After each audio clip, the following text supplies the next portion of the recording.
Morning.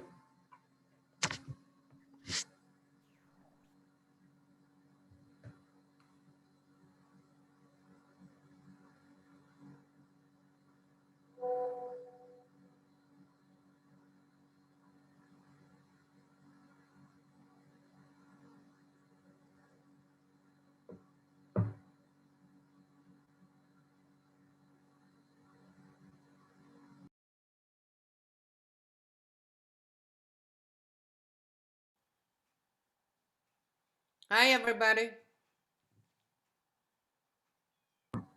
How are you? Good. Как дела, Белочка? Same. Nothing new. Да. What about you? Потихонечку. Детки уехали, друзья приехали. Потихонечку все. Печать тебе не дают. А? Печать не дают тебе. Ну, хорошо, мне нравится. Конечно, хорошо, я говорю. Да, хорошо. Конечно, хорошо, когда люди есть вокруг. Абсолютно. Как у тебя, Белочка? Ничего. No complain, чтобы не было хуже. Все Ну, были... выглядишь ты хорошо. Спасибо. А ты, мне нравится, у тебя такой цвет, я не знаю, это твой натуральный? Ну, белый это натуральный, но там у меня немножко черного есть. Я вижу, очень красиво. Да. Тебе идет. Красили немножко для цвета. Ну а что остается? Надо же выглядеть, если ничего другого уже нет. Я тебе говорю, да. Да. Надо держать. Надо. Вакцины еще не делала? Нет, мы вчера были у врача, она говорит, что смотрите за новостями, в новостях скажут, когда. Да, здесь сейчас невозможно. Пробиться невозможно, я знаю. Да. Ты пробовала, да? Уже Сарасоту закрыли, раньше в Сарасоте делали. Кое-кто у меня знакомые, которые успели сделать. Но уже закрыли. А почему закрыли? Закончилась вакцина? Ну да. Вот, так что теперь ждем новое, будет новое какое-то. Угу. Вот, ну и все, вот так вот. Что мы еще У меня можем? друзья приехали из Кливленда, так там гаварнер объявил, что первые идут 80 и НАП, потом 70 и НАП, 60 и НАП, и все. Вау. Записывайся и получай вакцину по возрасту. Даже моя Наташа не может получить. Почему? Ну, потому что ее кондишн будет только в марте или в апреле. Это по возрасту, да? Это не по Good возрасту. morning, good morning, Underlying good condition. morning. Underlying condition. Good morning. Good morning, everybody. Привет. Have to be something. Good morning, everybody. Good morning. Рита. Good Ah, morning, good. Irочка. Good morning. Hi. How are you, girls? How are you doing? Baruch. Very well. Very good. We are here, it's good. Exactly. Thank God. Yeah. Thanks God. Yep. Rita, show your punim. Oh, it's very pretty. Oh, okay.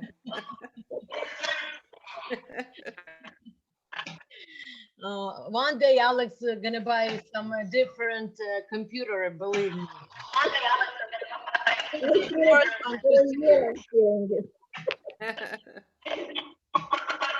It's like Hi, Ronnie. этот компьютер как старый портфель. Жалко выкинуть и унести.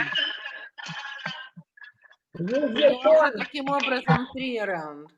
Yes. Use your phone. One day. Да, go on your phone.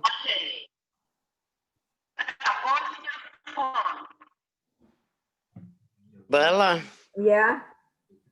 how's that? Did she go? Yeah. She's on the way. Oh God, thank God. Okay. We'll see. I keep my fingers crossed. I'm not sure what is going to happen. Okay, whatever happened. Yeah. Yep. Rita said, thank you for good wishes. Yep. Computer audio. Hi, ladies. Oh, hi. Hi. How are you? You're good. Thank you. Baruch Hashem. Little complication there with the laptop, but we got it fixed. Sorry. There we are. Hi, everybody. Hi. Ugh, It's not bad. not too bad, huh? How are you, Greta? I'm fine. You're good. How are you? Not too bad. No, I can't confess. I'm gonna welcome our Lana. Hi, Lana. Good morning. Morning. Hi, Bella. Hi. Ronnie's here. Welcome back, Ronnie. Ronnie, do you hear us? Do you see us? Yes, eventually. We've got, hi, Maya. Rivka. Hi, Mira. Hi, honey.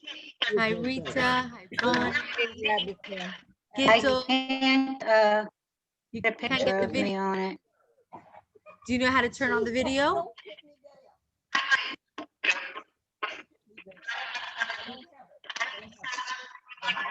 Are you able to turn on the video on your screen?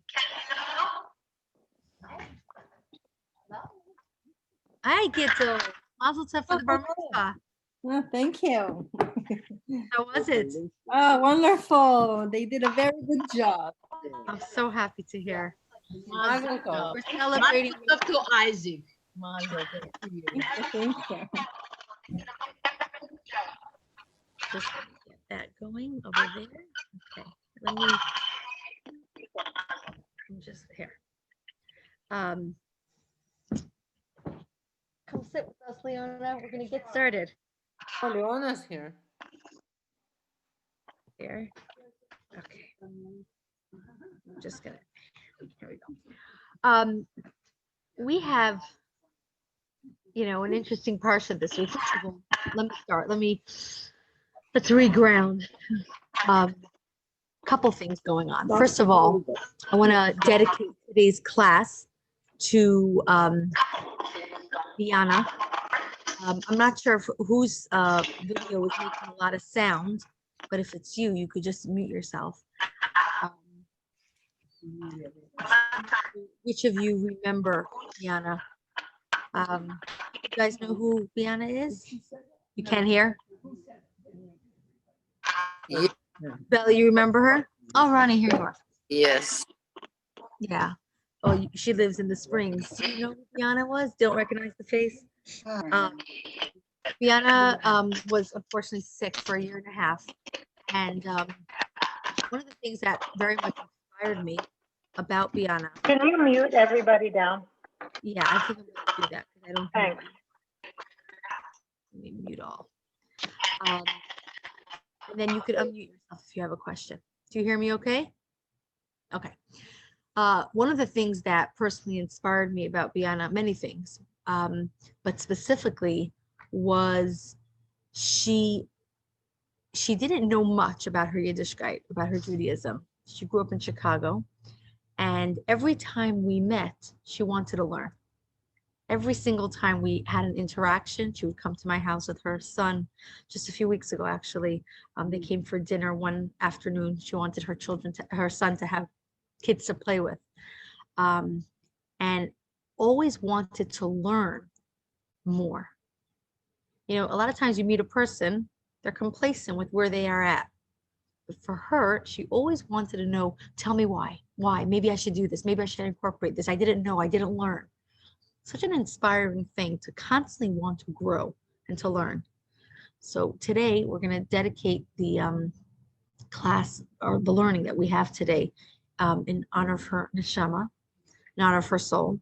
And we know she passed away yesterday, Sunday night. And yeah, she passed away Sunday night. Yes, the funeral's today at 3 o'clock. Yeah. No. She was sick, unfortunately, with cancer.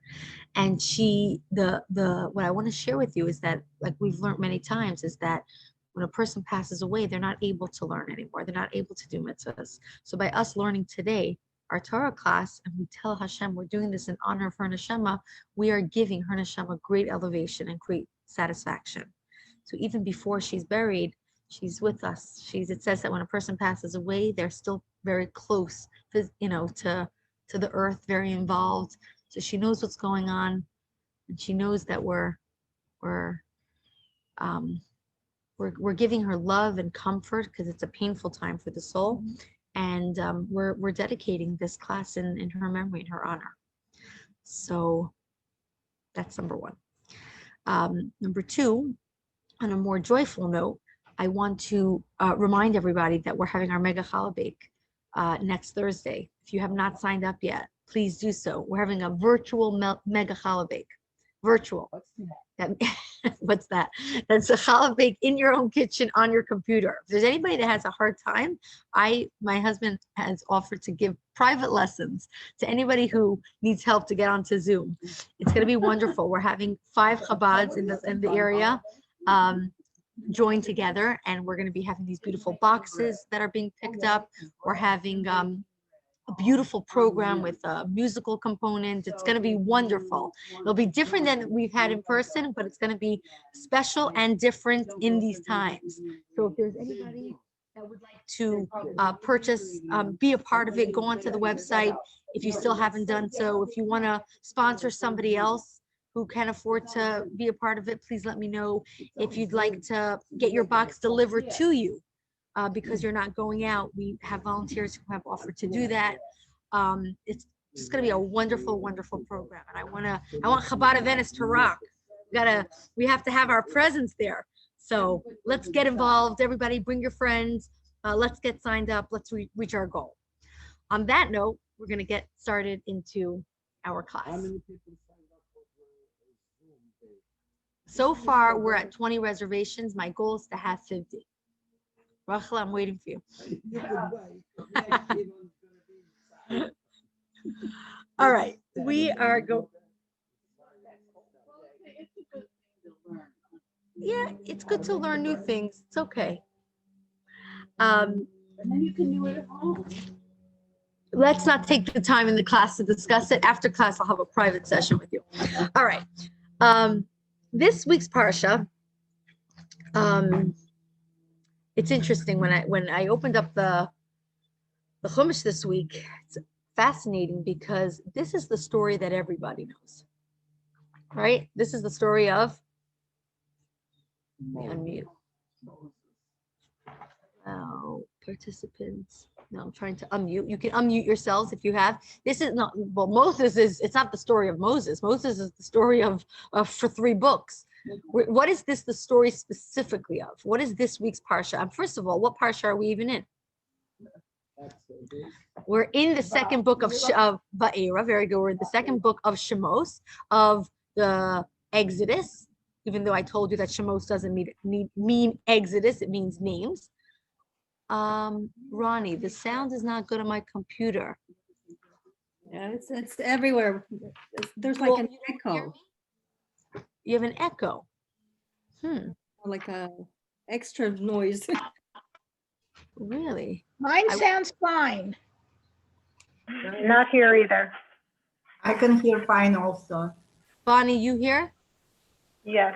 You sound really good, Rebecca, now. I sound really good. Yes.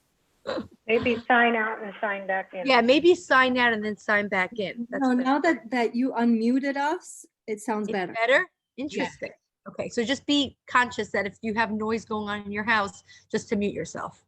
Anyways, what is this week's Torah portion? What is this famous Torah portion talking about? Come on, ladies. This is the week of? Leaving Mitzrayim. Well, they don't leave Mitzrayim until Parshas Bo. Parshas Voeirah. Already. Hashem meets Moshe at the burning bush. He tells him, I want you to go take the Jews out. And he goes, in this week's Parsha, he goes to Paro, and he tells them, obviously Paro's not excited about it. And thus begins the Plagues?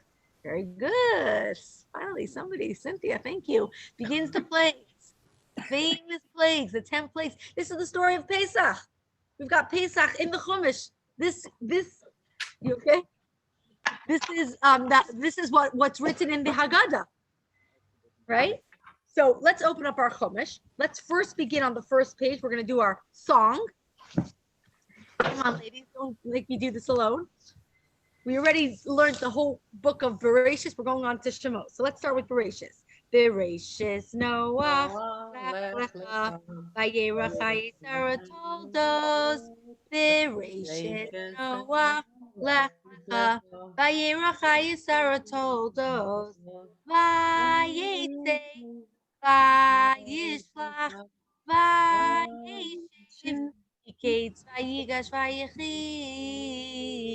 Book number 2, Shemos. Shemos Voeirah. That's what we're in today. Bo bo bo b'shalach Yisrael mishpatim. Shemos Voeirah. Bo bo bo b'shalach Yisrael mishpatim. Teruma Itzave Kisisa. So we're in Parshas Voeirah.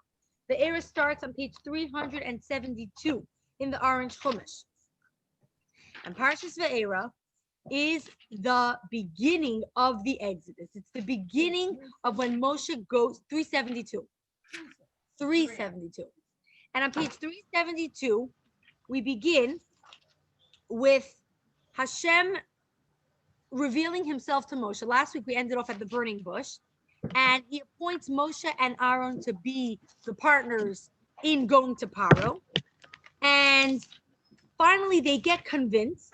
And if you go to page 381, which is in chapter 7, okay, or chapter 8 actually, chapter 7, 8, page 381, we see that Hashem tells Moshe and Aaron they're nervous.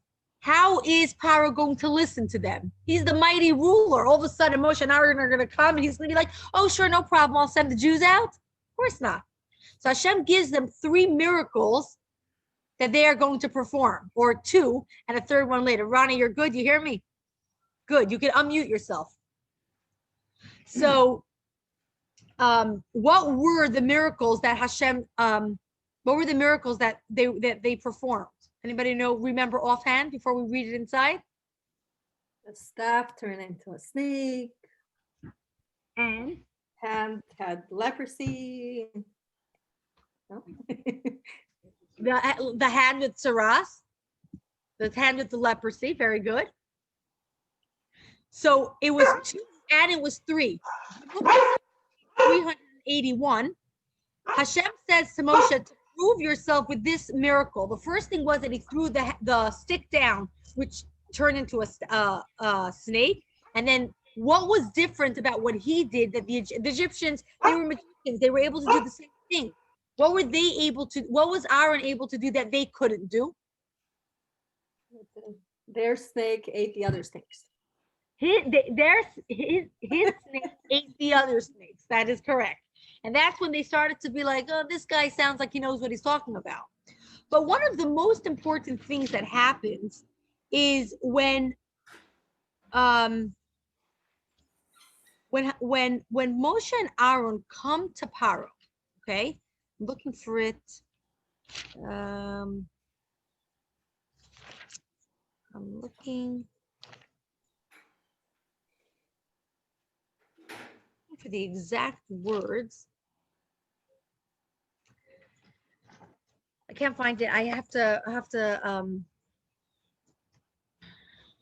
find the exact verse. What did Paro answer when the first time they approached Paro and they said that Hashem said to take the Jews out? What was the first thing that Paro responded? He was laughing. He was laughing, but what did he say? Who is this God or something? Very good. He says, and I have to find it in the Chumash. Yes, He my said, God. who is this God? Okay, who is this God? Now, let me ask you, does Paro not know what gods are? Is God a concept that's completely unfamiliar? Like, does Paro believe in God? No. No. Well, he doesn't believe in the God that the Jews believe in, but does he believe in God? Yeah, they have their own God. Very good, Bella. They had their own gods. What were their own gods? So they believe in a stronger God. Is your God stronger than mine? Is that No, what it it is? was idol. They Idol. had idols, but what was the main thing that they worshipped? I think sun. The Nile. Very good. They worshipped the Nile River. The Nile was a tremendous source of income for them. It was plentiful. Everything came from their Nile River. And they worshipped the Nile River. That was one of the things that they called their God. And the first question that Paro asks the Moshe and Aaron, he's like, who is this God you're talking about? I don't know about your God. I might know about my God, but I don't know about your God. Okay. Now, what's interesting about this particular statement is after this argument and after the miracles that Moshe and Aaron performed, they started the performance of the 10 plagues, right? Now, there's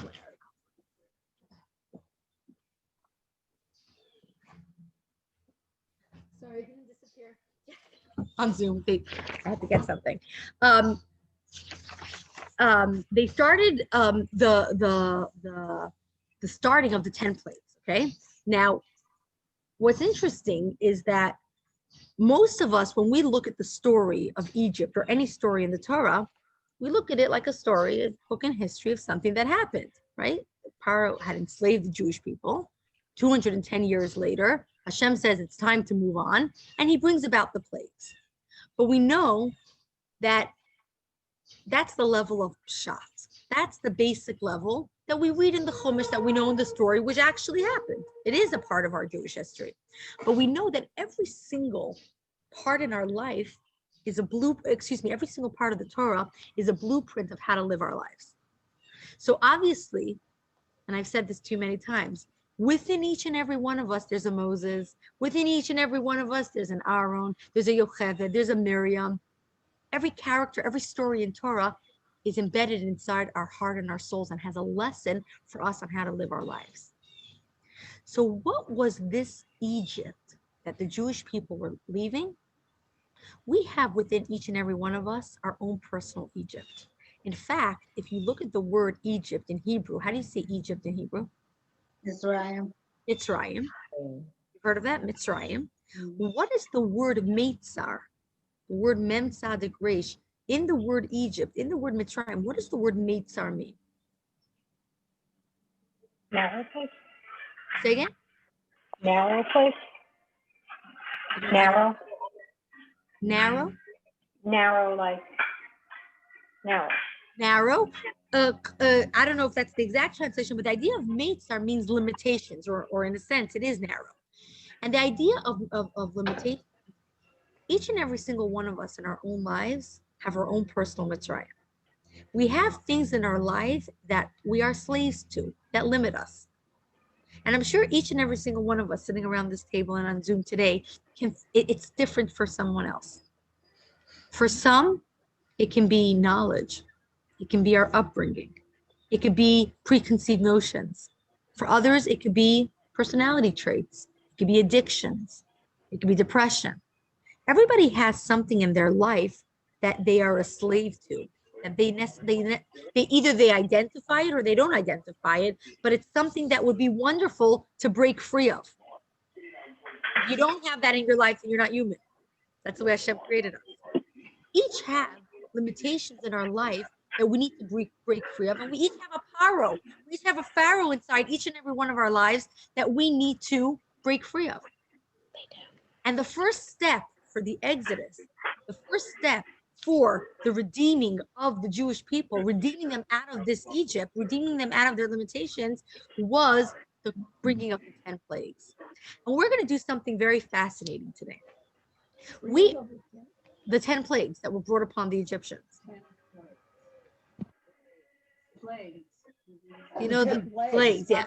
So each and every one of these plagues represents something within our lives. And just like And just like Paro was trying to not just Paro, but the Egyptians were trying to do something. Remember I mentioned that their Nile was their god? So the Egyptians, even though they didn't believe in Hashem, they believed in all sorts of gods. And they didn't believe, though, that there was a God that was omnipresent, controlling the entire world. They believed in the idea of gods, higher powers than themselves, but not in the all and one believing God. And what's interesting is, how did Hashem actually create the world? When God created the world, how did it come into being? Well, he breathed a soul into the human. He what? Spoke it. He spoke it. Very good. It's called in Spoken Hebrew word. the 10 ma'amaros, the 10 utterances. You've heard of that? And you look in the Chumash, and Hashem said, let there be light, and there was light, right? So actually, what Paro was trying to, what Paro in a sense represented was that he in a sense denied these 10 utterances. He denied that Hashem was the one who brought this world into being. So actually, each one of the plagues corresponds to a different element in the world that Hashem brought into being, and which demonstrated that the creation of this world was coming from Hashem, and that even nature, that many times seems that runs on its own, or that's just the way it is, comes from Hashem. So the plagues actually proved that there is a God in this world. So what I'm going to do today is we're going to go through a little bit of a journey. We're going to talk about the plagues. Hi, Abby. We're going to talk about the plagues on the basic level. We're going to go a little bit deeper, and then we're going to go really deep. Ready for this journey? But each one of it is corresponding to something that we can take a lesson for our lives. So let's talk about it on a simple level of how Paro tried to deny that there was a God, right? So the plagues counteracted that. Let's go through them. Blood represented that Hashem made it, right? Not drinkable water, representing that Hashem rules over the water. That was one element. We're talking about creation of the world. The frogs even got into the stone ovens, right? You got into the human oven, so to speak, which proves that Hashem rules over even creations that man made. That's the element of the frogs. The lice accomplished striking the dust of the earth, the dirt of the land. Hashem rules over the dust of the land. The fourth plague, which was the wild animals that had died, represents that, right? Wild animals destroy anything that come in their way, represents that Hashem rules over every animal, all the wild animals in the world. The fifth plague, where there was disease in their cattle, and disease is passed on generally through the ear. Hashem controls the ear that we breathe. How relevant today. The sixth plague of boils represents, it was boils that were established over every body of the Egyptians, represents the idea that God has control over healing, because some of the Egyptians got the boils and some didn't. The hail, which is the fire and the ice, Hashem controls the element of fire. The locusts, or the crops, Hashem rules over the earth's vegetation. The darkness, that was the ninth plague. Hashem rules over anything that can be found in the sky. And then finally, the 10th plague, which is the death of the firstborn, is that Hashem rules over the angels and all of the spiritual worlds. So here we see how the plagues, and this is just one element, rules over counteracting the way Hashem created the world. Paro tried to fight that. The 10 plagues counteracted and proved otherwise. A nice explanation. Now, we know that the Kabbalah teaches that each and every one of our souls is comprised of 10 energies, known in Kabbalah and in the Tanya as the 10 Sefirot. Raise your hand if you've heard of this concept before. Sefirot. Yes, the 10 spheres. So raise your hand just so I could see who's heard of it before. Okay. So nobody here has heard of the 10 spheres? Okay. So it's okay. And I'm sure the first time that you've learned it was in our, for some of you, it's been in our Tanya class. right? For those that have studied it before, it's famous. It's unbelievable. Hundreds of years ago, nobody heard of this stuff because people didn't have access to Kabbalah like we have today. And Mira's making with her hands, it's a building block. The 10 points of the soul, the 10 energies of the soul, it explains in Tanya how each of the 10 spheres have a correspondent, the 10 spheres energies in the world have that, like the world is a microcosm to our soul. Our soul also has those 10 energies. So these 10 energies in the world exist on a more worldly scale, and then it exists within us, right? It's all connected. The Torah is a blueprint for our lives. The Sephirot, which are the 10 energies in the world, is a blueprint for our souls. Now, for those of you that have never heard of it before, I'll say it for you. For those of you that have heard it, it's good to review it again. First, there's Keser. Keser is the crown. It's the super consciousness. It's the highest level. It means crown. Then there are the 3 cognitive elements. There's Chesed, Gevura, and Chochma Bina. Bina and Das. By the way, Chachma Bina, thank you. Chachma Bina and Das stand for. What's Chachma Bina and Das? Stands for Chabad. Where does Chabad come from? Where's the Chabad? Chabad is Ches, Beis, Dalet. Cha, Chachma, B, Bina, Da, Das. What are those words mean in English? Chachma is intellect. Bina is knowledge, understanding, and Das is knowledge.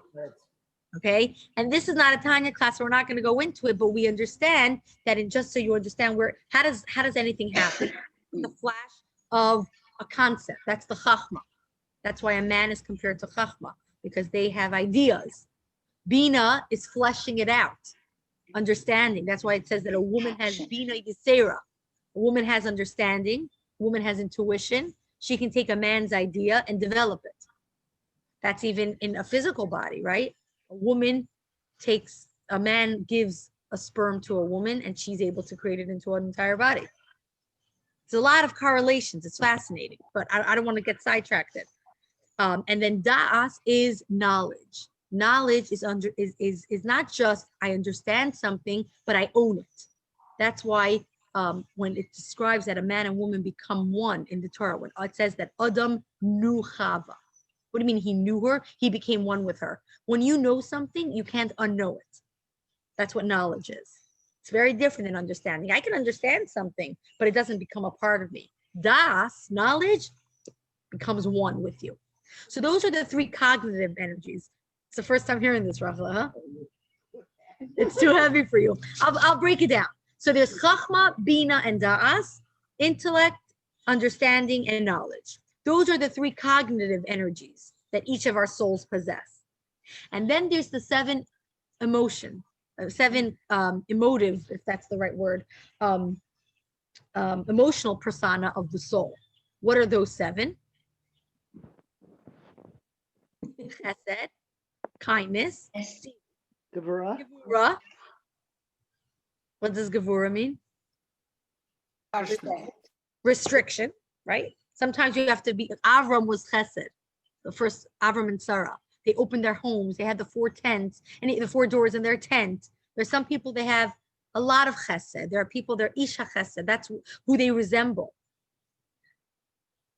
Now, before I continue with the 7 emotions, I want to just bring out a point. Each of these faculties can be used for positive, and they elevate us. They elevate the world. And each of these can be used in the negative, and they can tear down and destroy. So each of us in our lives are given a choice. Are we going to refine and repair these 10 attributes as they express? Because they're really, each of these 10 things, it's not what our soul is. Our soul is a part of Hashem. Our soul is untouchable. But how does the soul express itself? It expresses itself through these 10 energies, through these 10 sephiros. So the question we have to ask ourselves, are we going to use these 10 attributes to express our soul and bring out the light of our soul and make this world a better place? Or are we going to corrupt or pervert these 10 energies by using them in unhealthy ways? And I'll give an example as I go through the 7 emotional attributes. So chesed, for example. Chesed is a wonderful thing. Chesed, kindness, is a wonderful thing.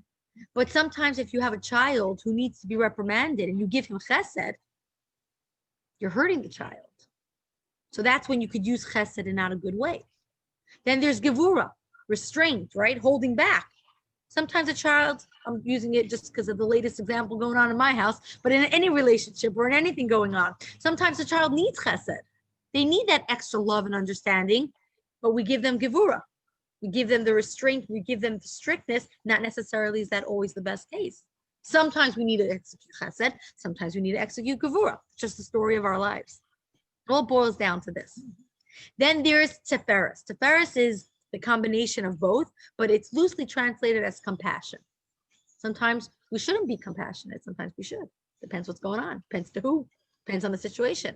So there's chesed, gevura, tiferes, kindness, discipline, compassion.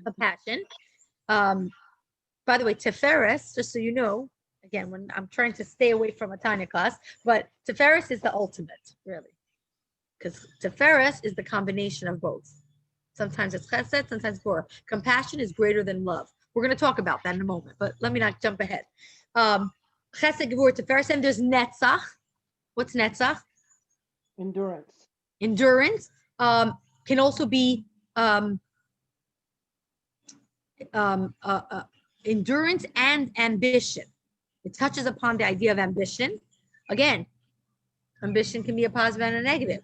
Then there is hod or hod. What's hod? Humility. Humility or submission, positive, negative. Then there's yesod. What's yesod? Yesod is bonding, or it's the foundation, the idea of bonding in relationships also. And then the highest, the lowest at the, not lowest in higher up, but hierarchy, just the lowest part is malchus. Malchus is, melech is a king. It represents confidence. So that was just a crash course on the 10 sefirot. I'll do a 10-second review. There's chachma, bina, da'as. Chachma, intellect, bina, understanding, da'as, knowledge. Those are the 3 cognitive. Then there's the 7 emotions: chesed, kindness, gevura, restriction, if that's the right word, tiferes, compassion, hod, ambition or endurance, netzach, hod or ambition or endurance. Sod, hod is submission, yesod is bonding, and malchus is Nobility. is kingship, Confidence. confidence. So all of these 10 elements we have within each and every one of us. Some of them, our personalities are very connected to one of them. In fact, a little off topic, but very applicable. Actually, I'll share this part later. Because it'll connect to what we're saying. Each of these 10 things we have within each and every one of us. And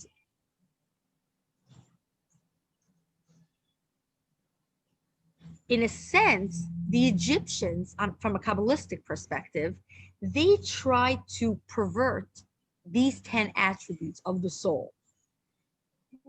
The Egyptians, by the enslavement of the Jewish people, they corrupted these 10 energies. We're going to discuss how each of them happened, and then we're going to discuss how did the plague reverse it. The plague wasn't just there to, yes, the plague wasn't just there, it's like, oh, that's a nice story. God showed his mighty powers. But why? Why these specific 10 plagues? Hashem, in his mighty power, could have done anything. Why these specific 10 plagues? How is it trying to undo or heal what the Egyptians accomplished? So let's start with the blood. Okay? Blood, and by the way, interestingly enough, each of it goes from lowest to, not in hierarchy, but the lowest or the last of the 10 Sefirot to the top of the 10 Sefirot. So we actually begin with the 10th of the Sefirot, which is Malchus, which is energy, which is confidence. Okay? That's the lowest. That's the lowest one of the 10 Sefirot. Not that it's less, it's just the lowest in the hierarchy. And by the way, for those of you that have never seen the chart, raise your hand if you've seen the chart of how the 10 Sefirot are. Tree of life. It's like a tree of life. So it's Chesed, Gevura, Tiferes, Netzach, Sod, Hod, Malchus. And if they're on the right side, there's connections. If they're on the left side, there are connections. It looks like a yoga, the chakras. It's all connected, by the way. All these energies are all connected where they're located. But I'm just talking about Parshat Voeirah today. So for further information, I'll send you a link on discovering it. But really, if we understand the 10 Sefirot, we understand a lot about life and a lot about the way we operate. You see, I see Rachel is looking at me like I fell off the moon.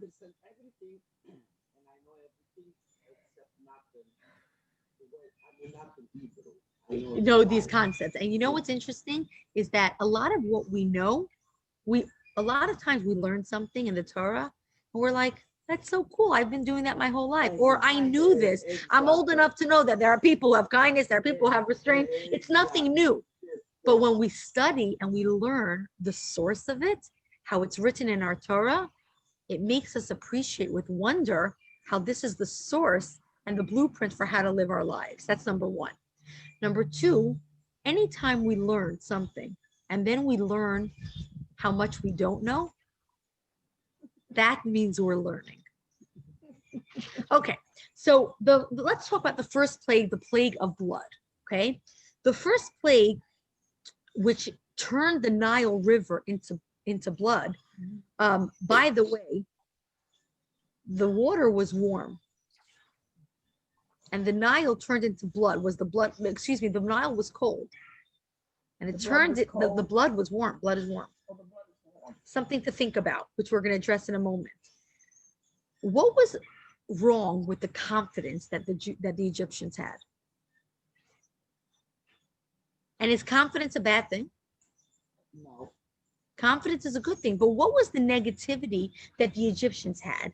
Is that when a person has confidence in an unhealthy way, it can lead to great corruption. It can hurt people. Mm-hmm. And we know specifically in the case where they had a confidence in the Nile, that this was the one that provided them with everything, versus Hashem. You saw where that led them. It led them to do things that it turned their position of strength, turned them into blood, and the blood that they spilled, they butchered innocent children, innocent human beings. Confidence can be very destructive. And I'm sure each and every one of us in our own lives knows somebody or ourselves that have it split. I see shaking of the head, that have known where a person's confidence can destroy them. And they have so much going for them. They're good people. But the confidence is what caused them to shed blood. Confidence is what causes them to hurt other people and not to accomplish what they need to in this world. So confidence, absolutely.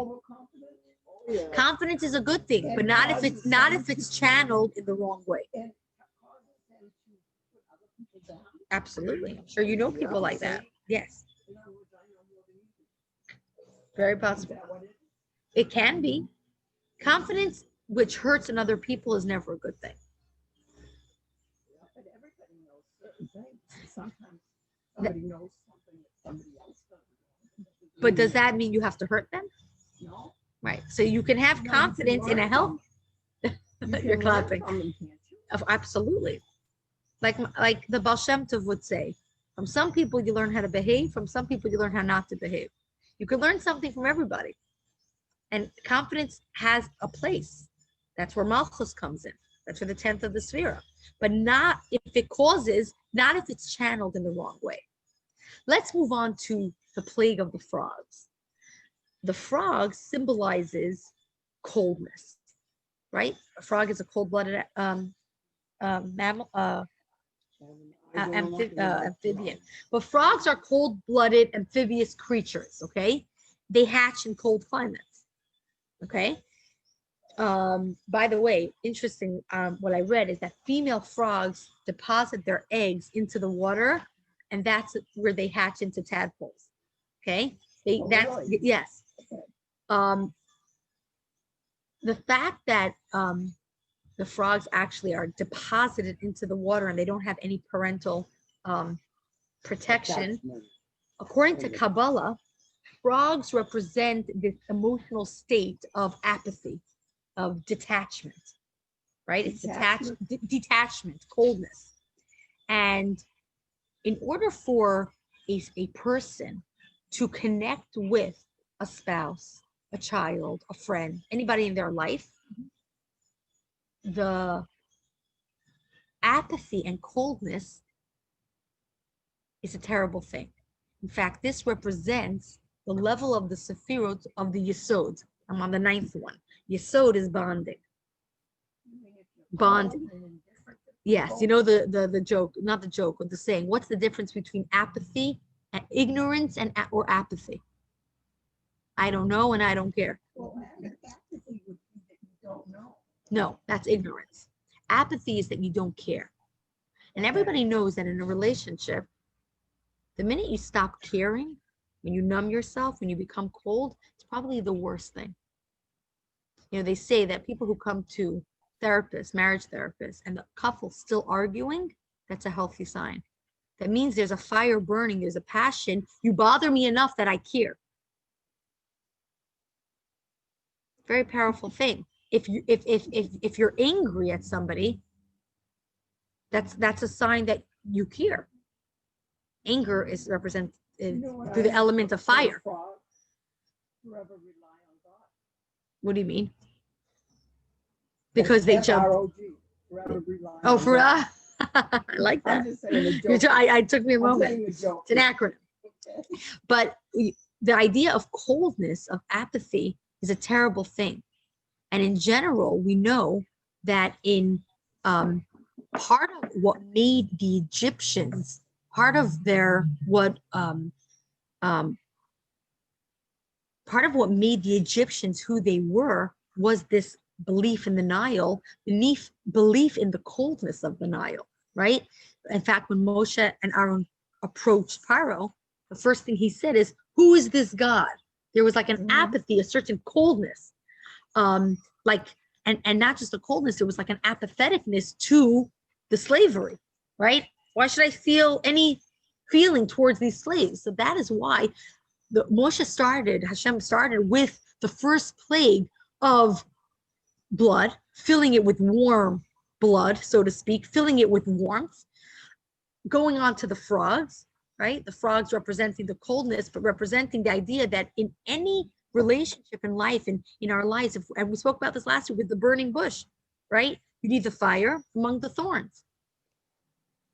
You're cold. You're saying all these things that are in the world have relationships to our inner healing. Correct. And And decisions and actions. absolutely. And the way we become. Yes. And now, do we learn that early, or do we got? I'm teaching it to you right now. That's good you're here then. So the idea of getting rid of our inner Mitzrayim, right? We said we're going through the Sephiros, we're going through the psyche of our soul. We're going through what makes us who we are. So number 2, when it comes to relationships, when it comes to, by the way, not just relationships, relationships to Hashem as well. We do a mitzvah. If there's coldness, if there's no passion, it is extremely destructive. And I'm sure each of us sitting around this table can think of any relationship they have in their life. When there's coldness in that relationship, when there's a numbness, an apathy towards it, it's the worst. It's the worst of the worst. But sometimes it's a little bit of one way and sometimes it's another way. That can be the same thing, the same person, but Of course. sometimes the person is going through something that's very difficult. I'm not negating that, but those are the dangerous. That is something that we have to, that is something that we need to work on in our life. When we are numb, We have to actually, that is the hardest thing to conquer. If you're going through something in your life and you're numb to it, that's actually more concerning than if you're crying. Because the minute we stop caring about something or someone, we put up a wall. It's probably one of the hardest things, by the way. We put up a wall. We've put up a wall. When you stop caring about something, When you stop caring. caring. Yeah. You stop caring about something. You fix your hearing aid. You gotta get your hearing aids. Yeah, because it interrupts everything. I'm sorry. That's okay. Greta, that's okay. Maybe come sit a little closer to me. Okay. Yeah. Come a little bit closer. Okay. I'll scream. Okay.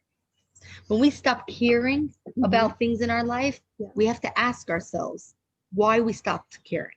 When you don't care, when you're cold to something, it's very unhealthy. Next, we're going to move on to lice. Shelley, you had a question? No. Next, we're going to move on to lice. It took the dust of the earth, and what did it do? It was submitted, right? The dust became submitted to the lice. It turned into lice. That represents the 8th of the 10 sephiros, which is Hod, humility. Now, humility can be a good thing. Not could be, it is a good thing. A person who's humble and submissive to, let's say, submissive to let's say, to a teacher, right? A child who is, or not just a child, an adult as well, to our, when we submit to a teacher and we're open to hear what they have to say, that is a very, very healthy thing. That's a very, surrendering the ego is a very important thing for spiritual growth. When I am able to say, yes, I am wrong, I made a mistake, that is a very healthy thing. In fact, every single day when we daven, we ask Hashem, may my soul be like dust. We be like dust.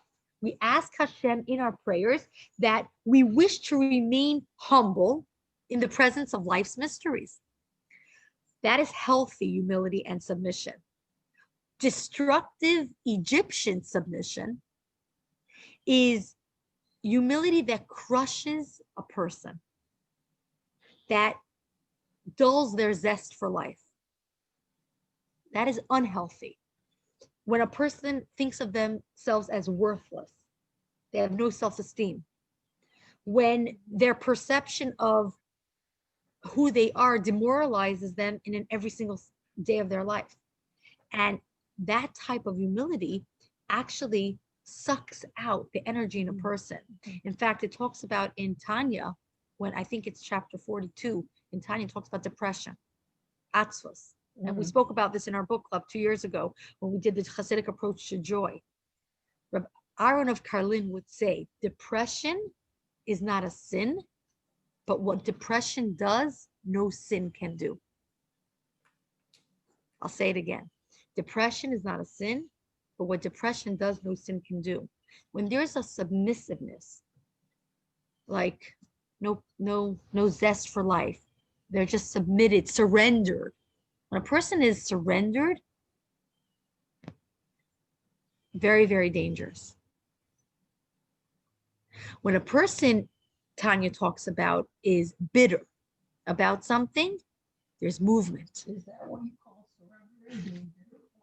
No, just the opposite. When a person has a bitterness or in their life, the Tanya describes that mirirus stems from the word mar. That's where the name Miriam comes from.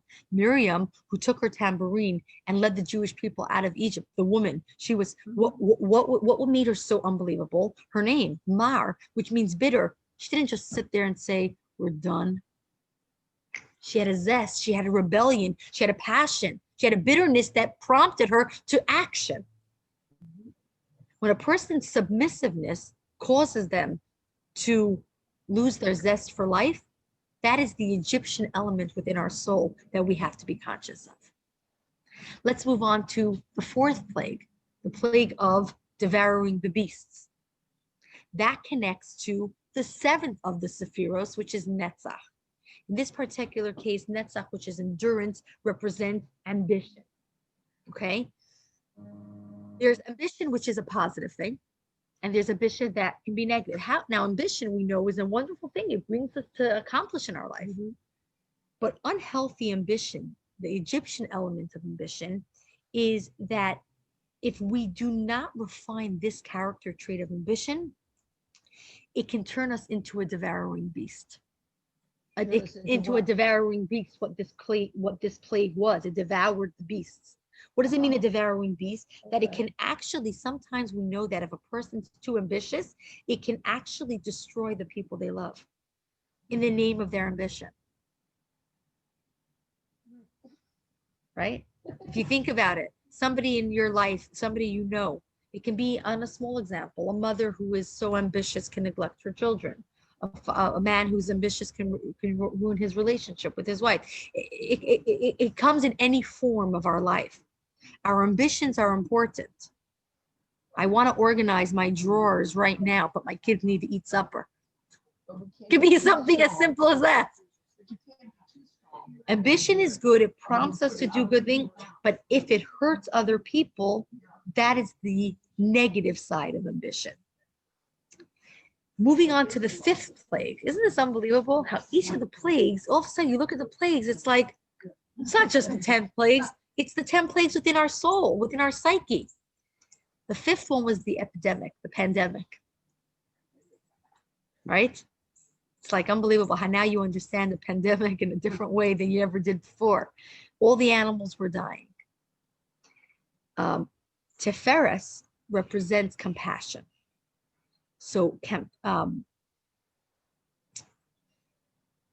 compassion can be negative in the sense that it can be sly. A pandemic or an epidemic in this particular case is very silent, right? It's like, look at the virus now, right? It's like a micro, tiny nano virus. You can't even measure it. You can't even see it in a microscope, or maybe you could, but it's very silent, but it's so contagious and it harms people, right? A pandemic or an epidemic in this particular case, compassion is a wonderful thing. In fact, compassion, I mentioned earlier, can be sometimes greater than love. Sometimes when you can love a person, but it can blind you in a good way. Love can blind you to overlook the flaws in a person.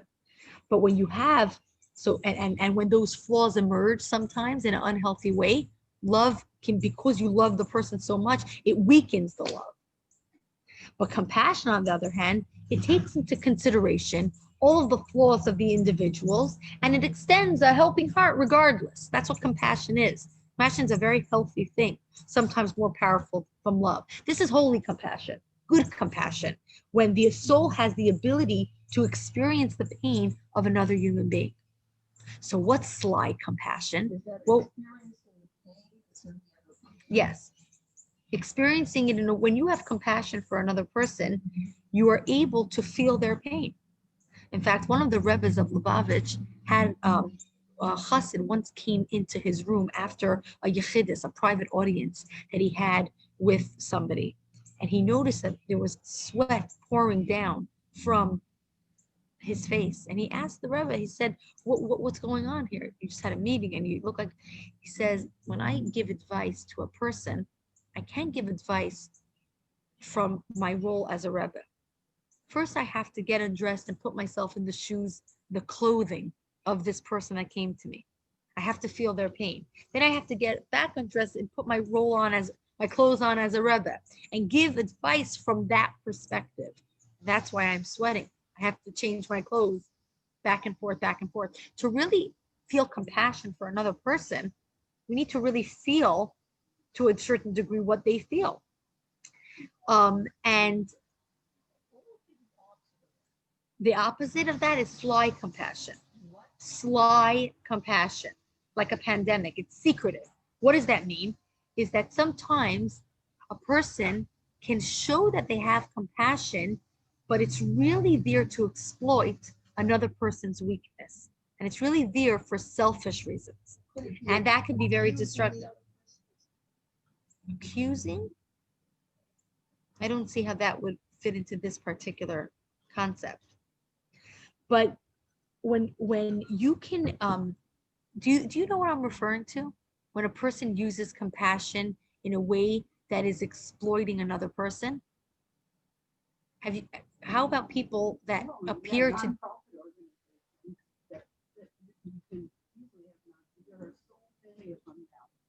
that's a great example.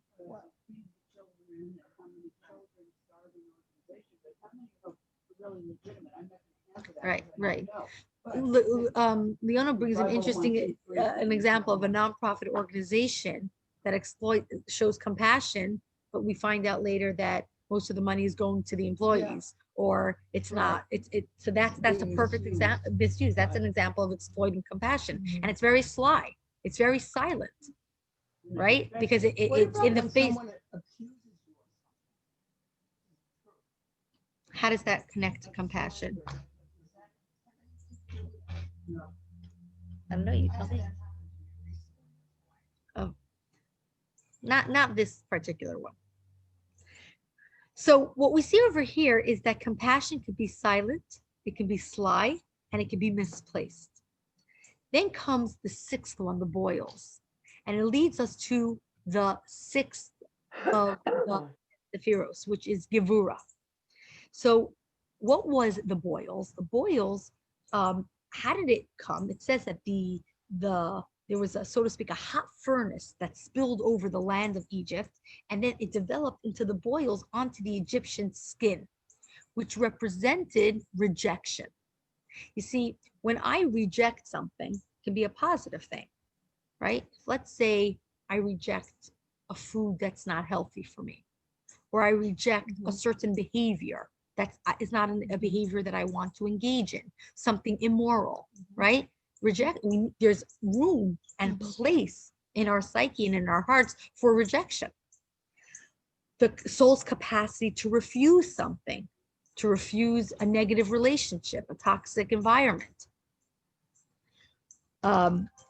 Rejection, at the same time, the soul needs to know what is considered a healthy rejection, and as much as it knows that sometimes we need to embrace. So a lot of times,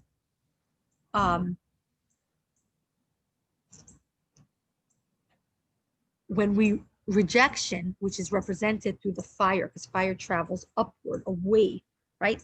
Fire of the boils. Why specifically? Kabbalah asks, why is rejection connected to boils? Because the boils came from fire. Fire goes upward, away. That's why rejection comes from the fire. Is that a person who rejects everything, right? A teenager who's going through a difficult time and rejects any form of help and any form of embrace, that creates bitterness, that creates cruelty, and that's an unhealthy rejection. So, and that can become a very destructive force inside of us. It reminds me a little bit about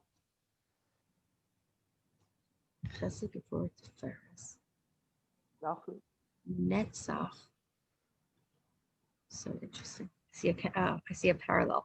But the idea of when it comes to rejection is, it's a little bit like the numbness, right? When you reject, when you're numb, when you build that wall, it can be very, very destructive, and it can cause very destructive behaviors. So we should be very careful when it comes to rejection. What are we rejecting? If it's rejecting something and it's making me better, that's a good thing. But if the rejection, and we can ask ourselves that question, am I rejecting a relationship? Is there somebody I haven't spoken to in many years in my life because they've hurt me? Is it healthy to reject? Maybe it's time for some compassion. Sometimes that rejection could be killing us.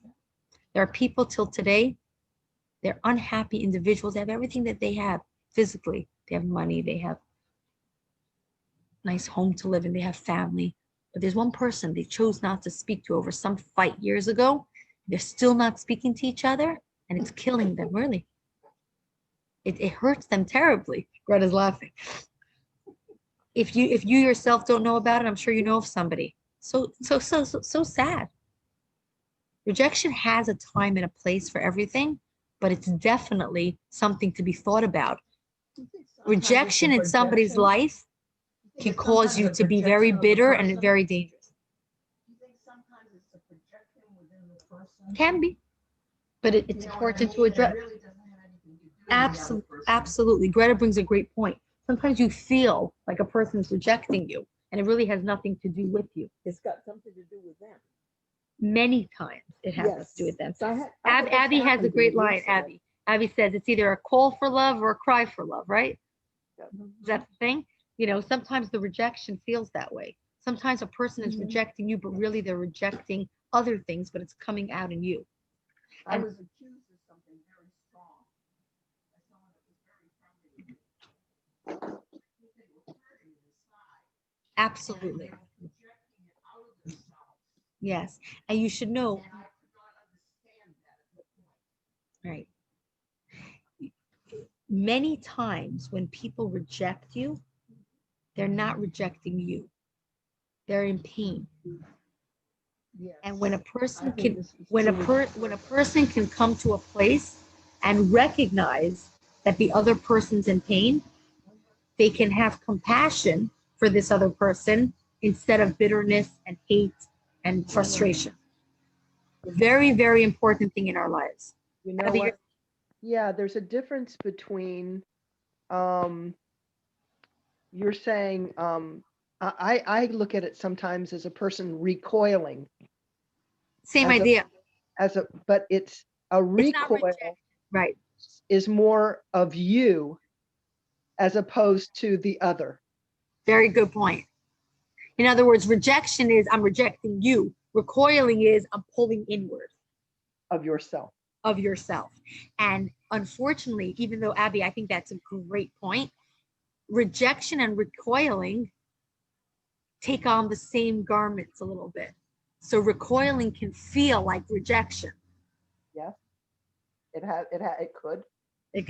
You know, so the person who feels rejected has to ask themselves, is the other person rejecting me or are they recoiling for the time being? Right. And it's a good question to ask oneself.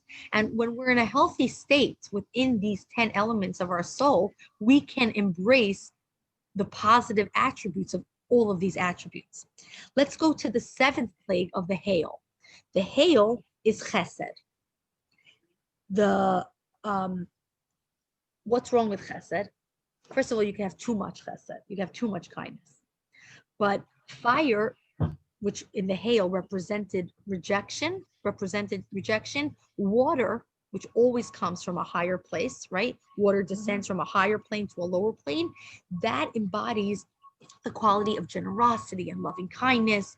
And in Kabbalah, it says that a flow of love is compared to a flow of water because it irrigates and it nourishes the human soul with like vibrancy, right? When a person is kind to you, you feel invigorated and loved. But when a person finds himself in Egyptian bondage, so to speak, they only know what's called an icy love, a cold love, a love that is based purely on selfish seeking motives and self-centered considerations. And this person's flow of love turns into ice. It's a rain of love, but it becomes ice because what it does, it harms other people in that time. And I'm sure people have felt that before. Sometimes true love is what does the other person feel? It could be something as simple as when you buy a gift for somebody. Are you buying a gift that they like, or are you buying a gift that you like to express your love to them? And then there's always the question of manipulation. Explain. Because sometimes you choose to do something to manipulate a situation. You're saying like through the act of love, they're really trying to manipulate. That's what I'm saying. Yes, absolutely. Yeah. Unfortunately, I'm sure everybody has experienced that in their life where a person, where the motives aren't selfless as they seem to be. So what's interesting, this is something I find very fascinating. We didn't really read so much inside the Chumash, but at the end of Parshat Voeirah, the 7th plague is the last plague, the plague of the hail. The 8th plague starts in next week's Parsha, Parsha's Bo. Very interesting that the 7 emotions, the 7 Sefirot, are in the first one. The 3 last plagues, which represents Chachma, Bina, and Das, or Keser Chachma, Bina in this particular case, is separate. It separates the emotions and the intellect.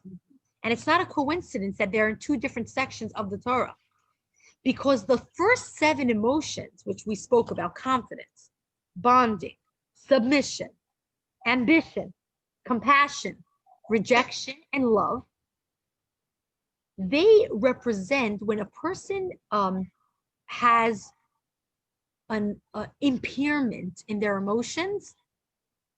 There's always hope with the intellect. I feel emotionally corrupted or hurt, but I've got my intellect to affect me. I can learn, I can study, or I can try to understand another person's point of view. So there's hope, so to speak, in the intellect. But when a person starts to mess with their intellect, when their brain starts to play,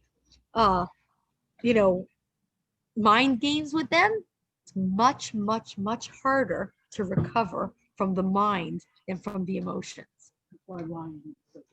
Absolutely. That's why lying is so dangerous, because you're playing with the mind.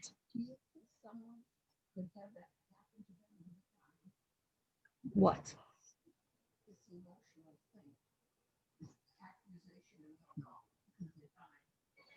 Physically dying or dying emotionally?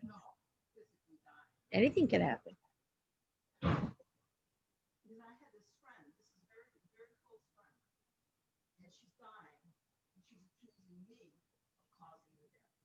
Oh my God. That's terrible. Yeah. Oy.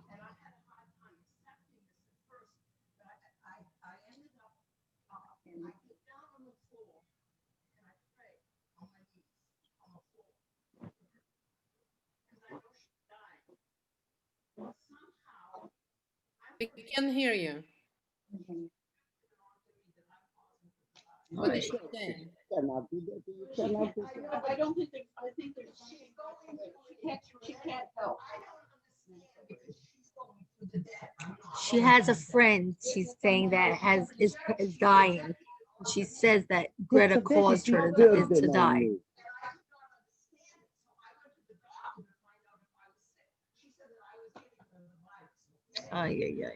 What is she saying? She had a friend who told her that she gave her the virus. All right, hold on one second. This is a very emotional, painful conversation. I want to finish what we're speaking about, and then no, not at all. No, because when we speak of, it's hitting the yeah. Let's finish what she's going through.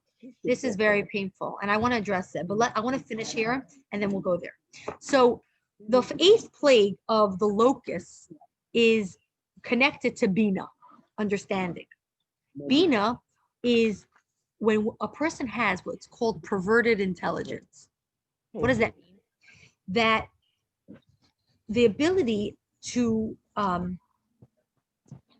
when a person has intellectual inquiry, right? And they study, they have knowledge, they learn. It allows them to explore the universe in a way that they can find that even though I feel like I want to do something, there's a higher moral calling, right? I understand when you learn about something, it allows you intellectually to understand why you should or shouldn't do certain things. And it's like rational. I'm choosing not to do something not good because I understand its ramifications. At the same time, we could use that same power to rationalize every evil under the face of the planet and to justify destructive habits and behaviors in our own lives. And just like the locusts, they swarmed over all the existing plants in Egypt, the corrupt mind can uproot every existing moral structure and every sacred foundation that we have in this world to leave it bereft of anything moral. The same mind that teaches us to stay away from evil or to embrace goodness and kindness can rationalize evil. So the Egyptian tragedy of intellectualism, so to speak, is when one becomes so open-minded that their brain falls out. My favorite thing. I love that. And it's such a powerful concept because we rationalize everything. And the mind is dangerous.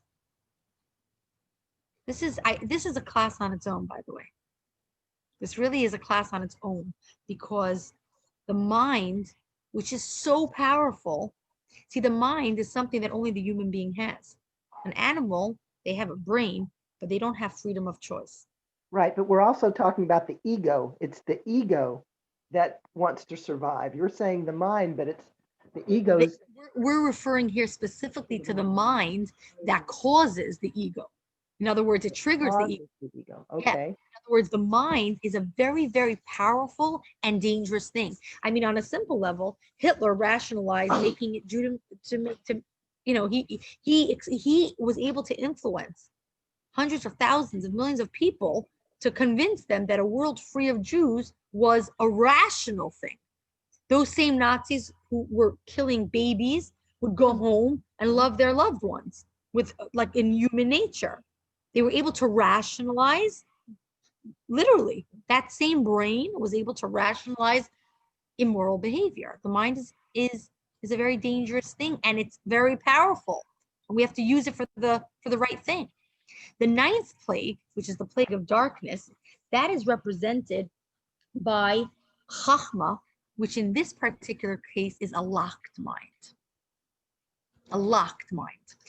The thick darkness that prevailed over Egypt, that reflected the inability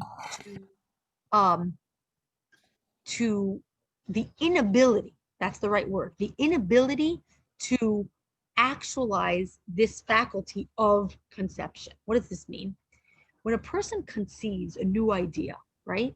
An original idea that before I didn't realize it, and then you learn something, and all of a sudden I'm able to, I learned something new, right? I'm able to conceive it. How is it that a person's able to actually learn? When you, like Abby actually said, when you suspend your ego, right? When you recognize that you are limited. Like I said actually in the beginning of the class, how do you know you're learning? When you realize how much you don't know. When a person comes to a class and all of a sudden it's like, man, I really thought I knew stuff, but I'm like blown away. I thought, what, something new? That's when you're learning. That's when you're actually able to grasp a concept, when your ego gets out of the way and all of a sudden a previous truth that was originally inaccessible or you didn't know about, all of a sudden it illuminates the mind in a way where the ego is gone, the mind is open. When a person is arrogant, and this is, Abby, what you were referring to, and smug, he denies himself the ability to learn.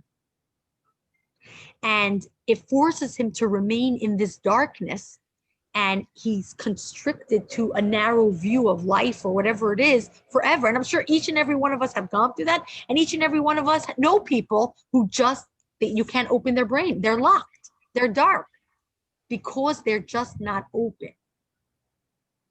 And this is the dangerous negative element of Chachma. Chachma is powerful, but we can lock our Chachma, our ability to grasp concept, when our ego gets into the way.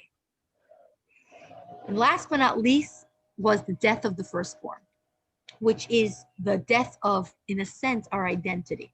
Because Keser, what's Keser? The highest level that goes above the 10 Sefirot.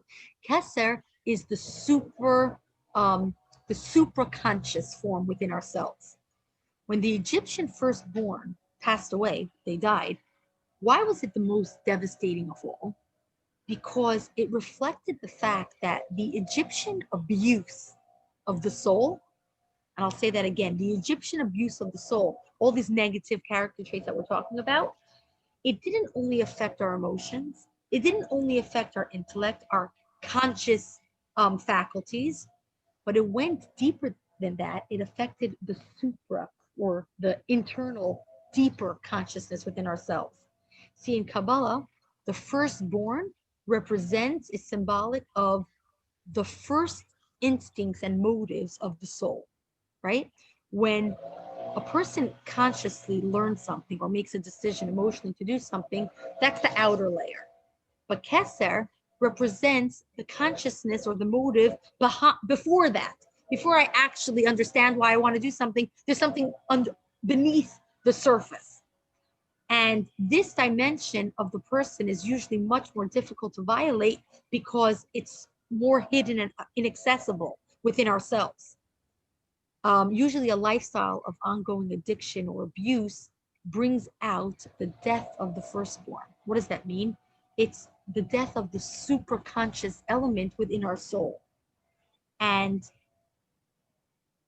this was, so to speak, the final bullet that ended the vicious cycle of the Egyptian addiction to abuse to the Jewish people and to people as a whole. And the Jewish people, when they were set free, they left Egypt. And where did they go? They went to the desert to receive the Torah. 10 Commandments. Notice the number 10. Interesting. What was interesting about the 10 Commandments? Not for today, but the 10 Commandments, they corresponded to the 10 plagues. Just as the plagues reflected the perversion of the 10 faculties within the human being, the 10 Commandments represent the 10 spiritual healings of the soul of each of the 10 faculties, which allow them to live in perfect harmony. Pretty deep, huh? Yeah, it's good. And by the way, just to throw in one last bit there, when the Jewish people left Egypt, Pesach, their own personal Egypt, how many days did it take them to get to Mount Sinai?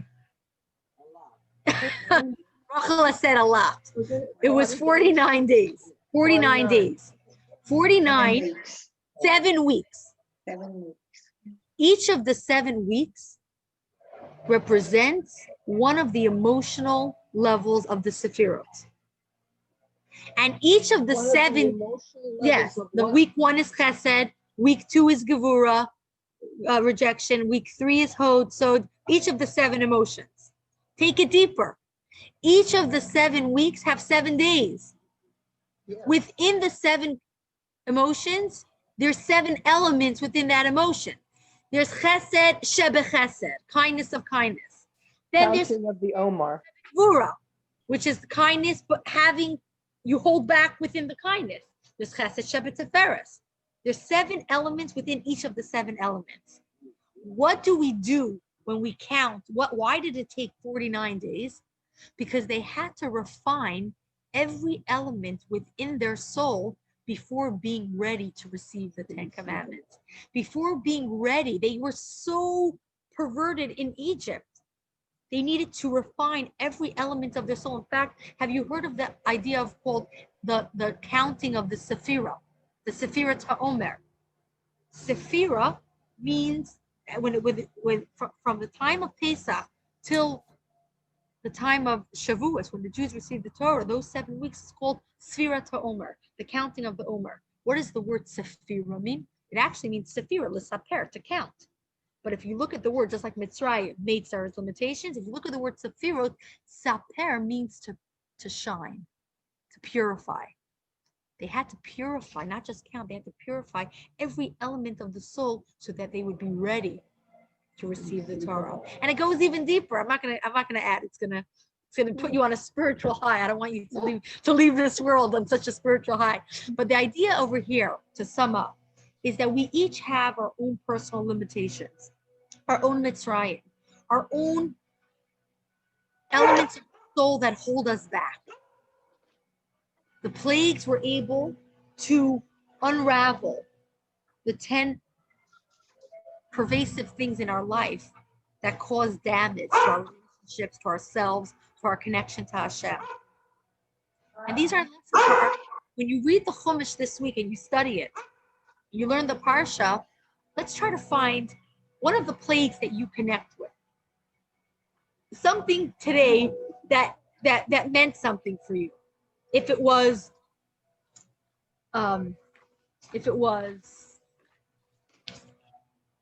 confidence, if it's something connected to bonding, if it's something connected to submission, something within your ambition, something with your compassion, rejection, love. Do you have a locked mind? Do you have an immoral, is something holding you back? Is there something in your superconscious that's being affected? Ask yourself these questions this week and try to find something that one of the plagues can heal. Gitzel, you had a question. Is this the same as the 49 levels of Tuma? Yes. Yes, the 49 levels of Tumah were connected to this. Yes. Wow. That if they would have reached the 50th level of Tumah, of unholiness, they would have not been able to leave Egypt. It's unbelievable. Once you learn this, all of a sudden you see all the connections. It's very powerful.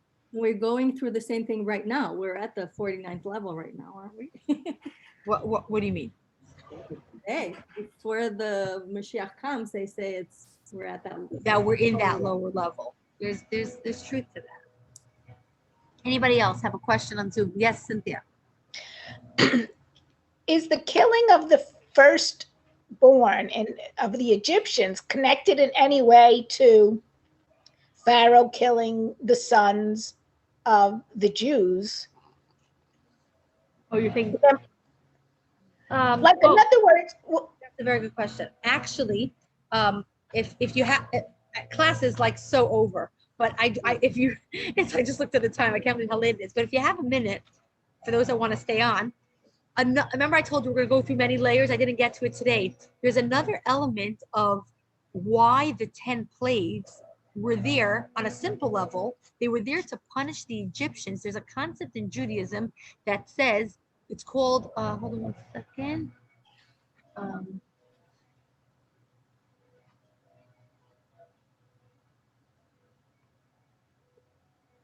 Just have a meeting. I'm just going to tell them that I'm running. I have literally 2 minutes. I'm just going to throw something out interesting to you. Each of the 10 plagues was a punishment for what the Egyptians did. There's a concept in Judaism called midah keneged midah. Hashem always punishes or gives consequence, measure for measure. An eye for an eye. Right. So what does this mean? I wish I could go through all of them, but I'll give one of them. I have like 10 things how it connected, but I'll read through this quickly. Blood, the innocent blood that the Egyptians spilled. Right. The Egyptians made the Jews draw the water, so their river turned to blood. Frogs, they would torture the Jews by ordering them to collect very loathsome creeping animals and insects just for the delight. The Jews repaid measure to measure because the Egyptians beat the Jews mercilessly until a foul odor emanated from their mouth, and the frogs that died also emanated a very bad odor. The Egyptians ordered the Jews to sweep the dust from the streets and the marketplace. And if you sweep dust, it keeps coming back. As a punishment, all the dust was converted to lice. The devouring beasts, the Egyptians ordered Jews to catch wild beasts for them, hoping that they would be killed in the process. The epidemic, the Egyptians forced the Jews to become shepherds, donkey drivers in deserted spots to prevent them from multiplying. As a punishment, the animals died. The boils, the Egyptians compelled the Jews to prepare bath water by either heating or cooling the water. And now they were no longer able to bathe because the boils didn't allow them to.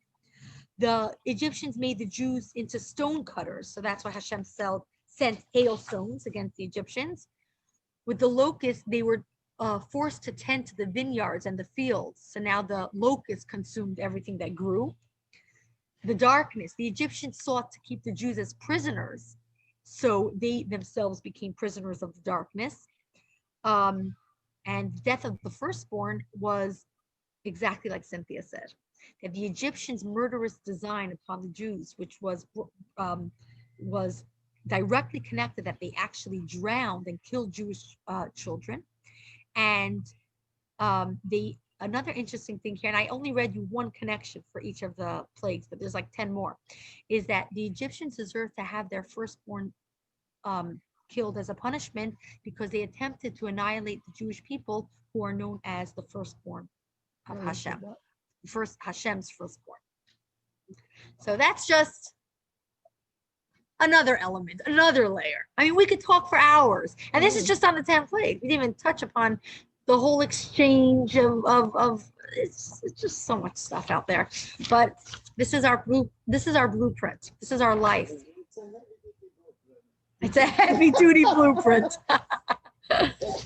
Ladies, I hope to see you next week. And at the challah bake. Let me know if you are having a hard time with that challah bake, with the Zoom, with anything individual. We will be in touch. I'm looking forward. Yes. I'm looking forward to seeing you all. Ronnie, so happy you came back. We missed you. And it was wonderful to see all of you. And have a wonderful week. You too. Thank you. Yeah, thank you. Thank you very much. It was a little bit of a different style class this week. Little deeper, but More. what is it? We need more. Yes. It was deeper, but it was good. Lots of things to think about. Thank you. Tabitha. Thank you. Lovely.